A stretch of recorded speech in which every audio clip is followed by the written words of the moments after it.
លុយកើតចេញពីប្រព័ន្ធសេដ្ឋកិច្ចនិងការបង្កើតតម្លៃទាំងនេះជារឿងសាមញ្ញដែលអាចជួយឲ្យយល់ 1. លុយកើតចេញពីការធ្វើការនិងផលិតកម្ម មនុស្សធ្វើការដូចជាផលិតទំនិញផ្ដល់សេវាកម្មហើយទទួលប្រាក់ជាផលបាន តម្លៃការខិតខំសមត្ថភាពយ៉ាងដែលអ្នកបង្កើតអ្វីមានប្រយោជន៍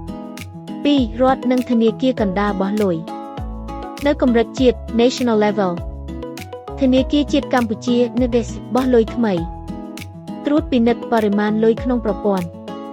នេះធ្វើឡើងដើម្បីគ្រប់គ្រងសេដ្ឋកិច្ចនិងការផ្លាកផ្លាយតម្លៃ 3. លុយកើតពីអាជីវកម្ម អាជីវកម្មបង្កើតតម្លៃ លក់ទំនិញ ផ្ដល់សេវាកម្ម បង្កើតដំណោះស្រាយថ្មី ប្រាក់ចំណេញពីការលក់គឺជាលុយដែលកើតចេញពីតម្លៃដែលពួកគេសាងសង់ 4. លុយកើតពីការវិនិយោគ វិនិយោគលុះតម្លៃឡើងទទួលចំណេញ អចលនទ្រព្យ ភាគហ៊ុន បណ្ដាញអ៊ីនធឺណិត ប្រាក់កើតចេញពីប្រាក់ធ្វើការជំនួសមនុស្ស 5. លុយកើតពីដៃគូពាណិជ្ជកម្មនិងពាណិជ្ជកម្មអន្តរជាតិ ប្រទេសនាំចេញទំនិញទទួលប្រាក់ចូល ប្រទេសនាំចូលចំណាយប្រាក់ចេញ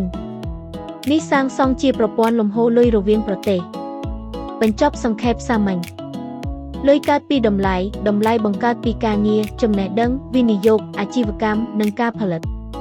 រដ្ឋគ្រាន់តែបោះលុយ តែតម្លៃពិតប្រាកដកើតពីការខិត